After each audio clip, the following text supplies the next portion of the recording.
বাংলাদেশের প্রথম যিনি স্বৈরাচার তিনি এখন কোথায়? ভারতে। 2 নম্বর ভারতে, 3 নম্বর ভারতে।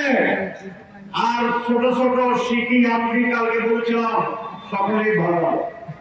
তাহলে যারা এই দেশ শাসন করেছিল 15 বছর, তাদের আসল দেশ কোনটা? আমাদের লোকেরা বিদেশে যায়, চাকরি করে যখন বয়স হয়ে যায়, বৃদ্ধ হয়ে যায়, কোথায় ফিরে আসে? নিজ দেশে, বাংলাদেশে। এখন যারা 15 বছর আগে ছিল, মরার জন্য ব্রিটিশের মতো এসে এই দেশে কাজ করছে। এখন সমস্যা হচ্ছে তাহলে কোথায় চলে গেছে? কোথায়? নিজ দেশে। কোথায় গেছে? এটার নাম কি? ভারত। এর বলে ইন্ডিয়া। স্যান্ডেলিনা সো, রূপচর্চায় আভিজাত্য। ভারতকে এর জন্য জবাবদিহি করতে হবে। আমরা বিচার চাই, আর বিচার। যারা গণহত্যা করেছে, 3 বার গণহত্যা হয়েছে এই দেশে।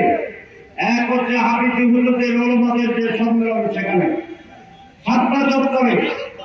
দ্বিতীয় গণহত্যা হয়েছে বিজয়ের প্রোগ্রামে। 3 নম্বর গণহত্যা হয়েছে 5ই আগস্টে।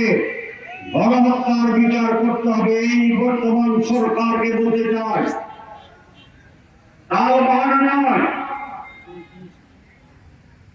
দেরি করে নয়, সড়ক এখন নয়, ভারতে বিলম্বে এই খুনিদেরকে হাটগড়ায় দাঁড় করিয়ে বিচারের ব্যবস্থা করতে হবে, শাস্তির আওতায় আনতে হবে।